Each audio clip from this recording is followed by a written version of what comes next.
Dragi moji gledatelji, u današnjoj emisiji ću vam govoriti o nevjerojatnim zdravstvenim blagodatima redovitog konzumiranja graha. Grah je jedno od onih čudesnih povrća koji se smatra super hranom, međutim veliki broj vas, ja mislim da nije na kraju pameti što se događa kada redovito konzumirate grah, i u današnjoj emisiji ćete dobiti sve bitne informacije o nevjerojatnom utjecaju samoga graha na naše zdravlje.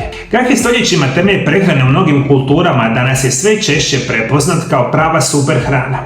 Ova jednostavna mahunarka prepuna je hranjivih tvari, vlakana, biljnih proteina i korisnih spojeva koji djeluju protuupalno i štite cijelo tijelo. A u današnjem videu otkrivamo sve zdravstvene prednosti graha i zašto biste ga trebali češće jesti. Krenimo od nutritivnog sastava graha. Grah je izuzetno bogat hranjivim tvarima. Sadrži obilje biljnih proteina, složenih ugljikohidrata, vlakana, vitamina i minerala. Posebito se ističe visok udio folne kiseline, željeza, magnezija, kalija, cinka i vitamina B kompleksa. U 100 grama kuhanog graha nalazi se 120 kalorija, 8 grama proteina i čak 7 grama vlakana, što ga čini zasitnom i hranjivom namirnicom. Uz to ne sadrži kolesterol ni zasićene masnoće, pa idealan za osobe koje paze na srce i krvne žile. I koji su zdravstvene blagodati redovitog konzumiranja samog graha? Ajmo krenuti moje delegati o prvog nevjerojatnoj informacije. Biti će zaštita vašeg srca i vaših krvnih žila. Najgore bolest modernog čovjeka je moždani udar, srčani udar, krvni ugrušci. Nećete vjerovati, redovito konzumirajući grah prirodno djelujete i na zdravlje srca i krvnih žila i sprječavanje krvnih ugrušaka. Možemo reći da njegova vlakna snižavanju razinu lošeg kolesterola, dok kalij i magnezij pomaže u regulaciji krvnog tlaka. Fitonutrijenti iz graha poput flavonoida, saponina dodatno štite srčani mišić i krvne žile. A studije su pokazale da osobe koje jedu grah nekoliko puta tjedno imaju znatno manji rizik od srčanog udara i moždanog udara. Osim toga, grah pomaže u smanjenju upalnih markera u krvi, što je nevjerojatno bitno za reći. Jedan od najgorih bolesti danas, koji je možda u najvećem porastu od svih bolesti, je dijabetes. Svaka druga osoba ima dijabetes, mnogi od vas to apsolutno ne znaju da ga imaju, ali ono što morate biti svjesni da sami grah i redovito konzumiranje graha djeluje čak protiv nastanka samoga dijabetesa, što je izvanredna informacija. Zahvaljujući visokom udjelu vlakana i složenih ugljikohidrata, grah ima nizak glikemijski indeks, a to znači da se šećer iz graha polako otpuštaju u krv, bez nagle skokova glukoze. Ovo je posebno važno za osobe sa dijabetesom tipa 2 ili one koji žele regulirati šećer u krvi. Vlakna iz graha usporavaju apsorpciju glukoze i poboljšavaju osjetljivost na inzulin, a redovita konzumacija može pomoći u prevenciji dijabetesa kod rizičnih stupnja, što je nevjerojatno bitna informacija. Ajmo dalje, moji dragi gledatelji, što se događa još kada jedete sami grah? Savršeno djelujete na funkcioniranje vaše probave. Ovo je specijalno bitno za sve vas koji imate problema sa nadutošću, napotošću, teškom recimo stolicom. Sam grah će vam iz ove situacije pomoći. Vlakna iz graha djeluju kao prebiotici i hrane korisne bakterije u crijevima, te poboljšavaju probavu i pomažu održavanju zdravlje crijevne mikroflore. A to doprinosi jačem imunitetu, boljoj apsorpciji nutrijenata i smanjenju upalnih stanja.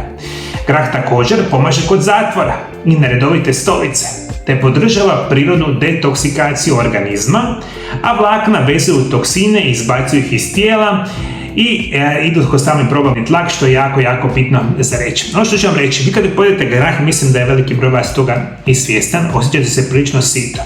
I sito na dugi vremenski period. Međutim, vi kada jedete grah, u sebe ste unijeli nešto dobro, kvalitetno za vaše zdravlje, i ako to redovito rade, manje ćete žuditi za onim lošim namirnicama koje veliki broj vas jede redovito, što znači da će sigurno vam pomoći u prirodnom mršavljenju, još ako ga iskombinirate sa zdravim načinom života, zdravim režimima prehrane i vježbanjem. Grah je savršen za kontrolu tjelesne težine.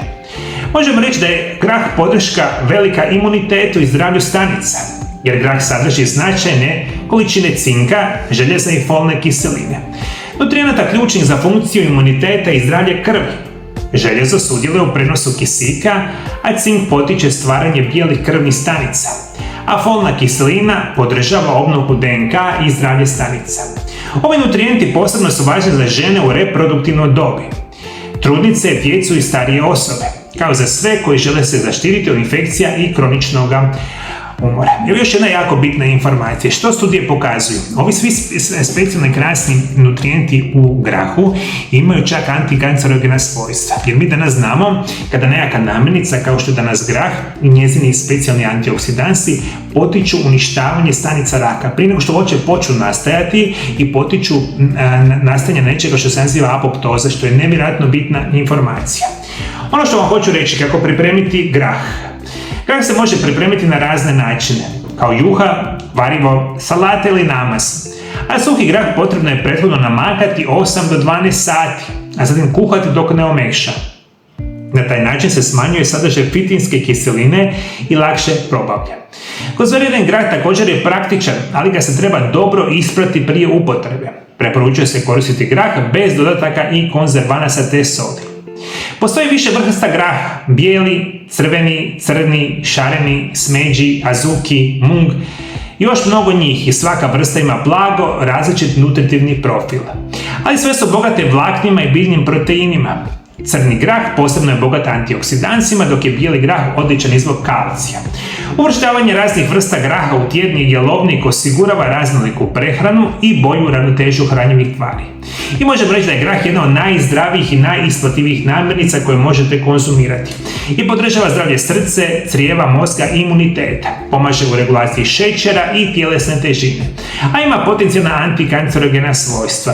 I zašto, moji dragi gledatelji, ne bi konzumirati redovito grah? Možete bez problema čak i 2 do 3 puta, ali minimalno 1 puta tjedno napravite grah na bilo kakve načine, unesite ga u vaše tijelo i značajno poboljšate vaše zdravlje. Ako vi imate bilo kakvih informacija vezanih u grah i njegove zdravstvene blagodati, pišite dolje ispod video zapisa. Svi vi koji želite ovakve vrste informacije primati svaki dan, kao što radim zadnjih 7 godina putem društvenih mreža, ispod video zapisa besplatno se pretplatite na moj kanal, pa ću vas svakodnevno obavještavati o mnogim zdravstvenim blagodatima raznih biljaka, povrća ili bilo koje drugih namirnica.